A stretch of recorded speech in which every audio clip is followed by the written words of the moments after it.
building shelves in the garage.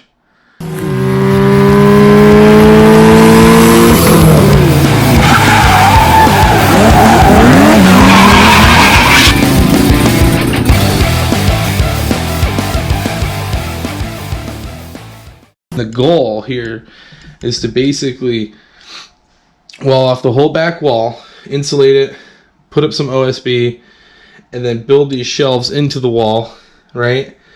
And then have a workbench that's at least 8 feet long, which is why I think I'm going for 9'6", with some storage up above. Then we're gonna have a 7-foot shelf on the side. That's gonna be 2 3-foot sections, 3 1-foot sections tall. And then on the right side, where it's the biggest shelf, that's gonna be 13 feet. I'm gonna go for 3 2-foot sections, 3 1-foot sections. By the end of it, you're gonna end up with hopefully something looking like this. That's what I'm going for. Hopefully I end up with some kind of back wall that's entirely committed to that. And I'm only gonna make them 24 inches deep because I don't want to take up too much of the garage space, but I need enough that I kind of have depth for my arm, and really 24 inches is kind of a comfortable amount of space. So we're gonna see how it goes, but got to get it insulated, got to get it you got to get the OSB on there and cut around everything. But it's gonna be kind of like the first big upgrade for the garage, so I'm excited.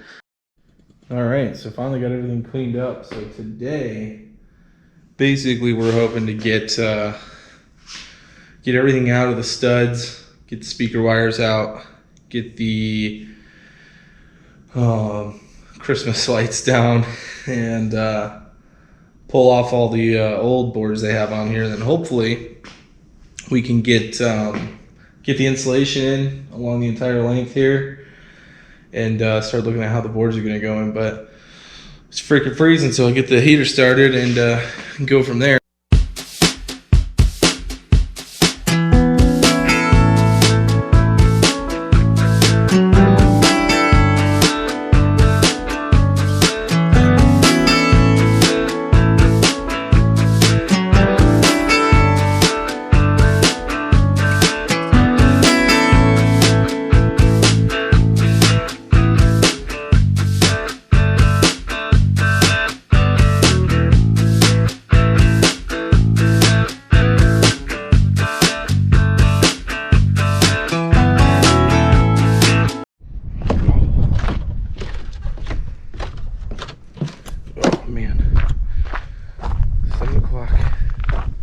In New York, once it's freaking winter time, snow on the ground.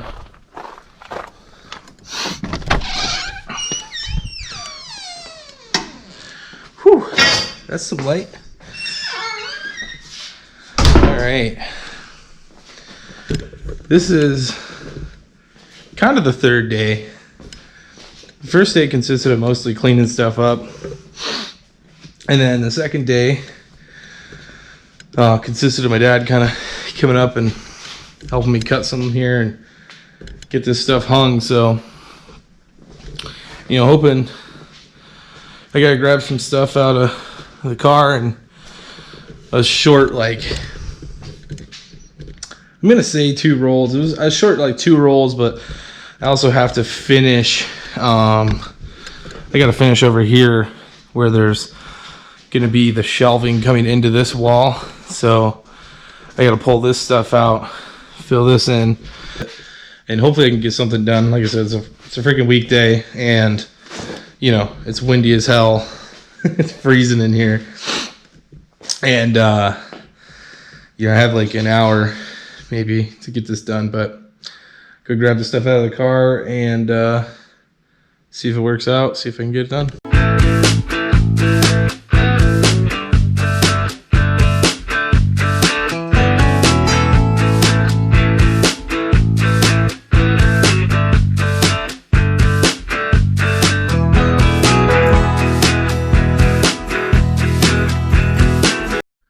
All right, well, oh man, look how rosy red I am. Anyways, got the whole back wall done. So, got all that stuff in there. Kind of dealt with a couple short spaces through. But, it's all finished up. Now, hopefully, I can come through sometime soon and get some paneling up. Start kind of looking at what this is going to look like. But yeah, we'll see how it goes. All right, guys. So I did not film any of putting this boarding up. And basically, the reason was I was doing stuff really fast paced after work. Just came out here for a couple hours. Well, the side effect of that is I keep taking the the film hardware, all that gear inside to upload that information. So basically, every time I do that, it's pretty much warms up the equipment. And if I come out here without pre-warming the garage, it's freaking freezing. So all the equipment fogs over for like 20 minutes while it adjusts the temperature. All the lenses get fogged up. Same thing, the other way around if I take that stuff inside. So because I've been working on the weekdays and kind of coming out here after work, I pretty much decided not to screw around with that. Because I only really work out here like an hour or so at a time after work. And cutting 20 minutes out of that to wait for the camera to kind of warm up to the temperature just doesn't make sense. But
all right, got all the shelves cut.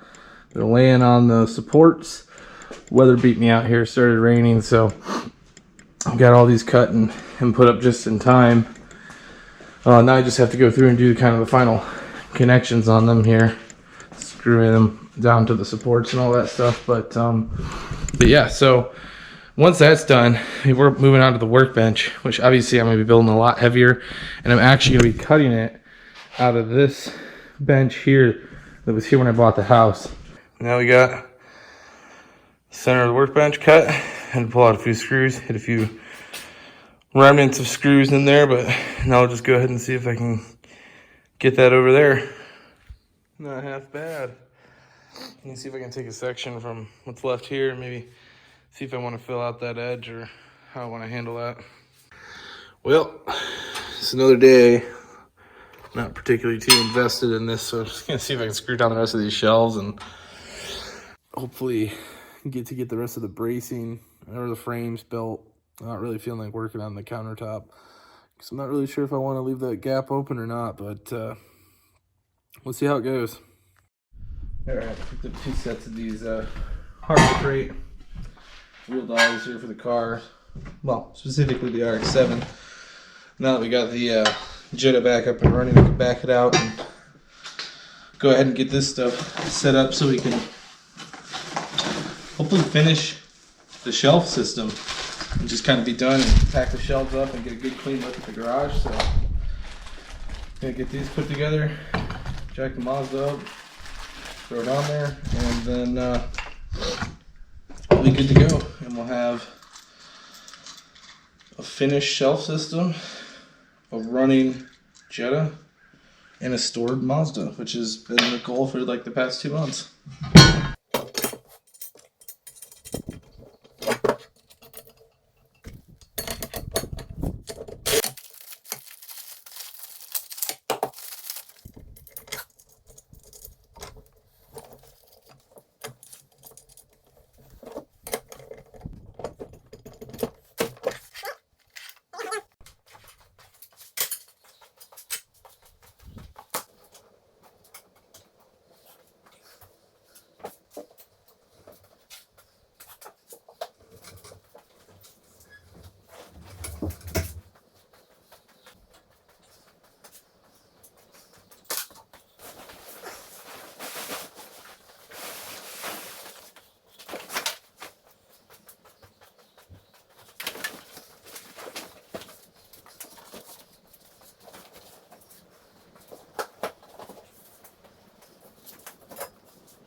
Well, it's been months, but we finally got it finished up. Finally got things cleaned out enough to kind of call this project done for the time being. But yeah, so got our smaller shelf built here on the side with a secondary workbench. That'll be pretty cool. Just have that space, maybe do some video editing out here and stuff like that. We've got our 9-foot plus long tabletop here for the workbench. Main workbench in this area, it's going to be a lot easier to fit anything in here. 8 foot long. I'm happy that it's longer than 8 feet since it is kind of wedged in between the 2 shelves. And then we got kind of what I'm going to call like the storage shelf slash car shelves. I guess got kind of the spare Mazda tires over here, scrap metal and stuff I'm going to use for welding. You know, just kind of stuff I'm still waiting to sell on the Chrysler. So pretty much all that stuff over here. And then, like behind me, we have both of these parked in here. She's actually running, which is cool. Got this nice intercooler block-off kit that my buddy Andy made for me. RX-7, she's all locked down for the winter. And you can see this easily fits 2 cars over here. Got the tractor back there for plowing, so got that. Got a nice space here. Another thing that's cool, like I got good space on this side, I got good space on this side, and then coming up here, right, like this opening, I have plenty of space for another vehicle in here. So the cool part about this is I can park over some and even maybe forward some, and that'll help me leave this space open over here in case I want to work with stuff. You know, eventually I'm going to get a 240 line run over here, and, you know, be able to run my drill press as well as the welder over in this area here. And I think that's kind of where I'm going to make the welding location. But yeah, a lot of work, a lot of days, a couple months worth of time. Obviously here and there time, not big times all at once, but, you know, little chunks of time in between. So either way, I had like a lot of buddies come up and help. My dad helped, definitely made things go a little easier. So we'll call this one good. And now we can get on to blowing money on car stuff. But yeah, give it a like, subscribe. We're looking to hit 1,000 subscribers this year. It's a pretty big goal, but for the sake of the channel, we'd like to do that. And you know, every subscription is going to help, and every subscription means they're closer and closer to better content and bigger stuff other than just building shelves and garages. So we got to spend some money on the RX-7. We want to put that on the track in 2021. Those subscriptions are going to be key in doing that. So, all right, thanks everybody.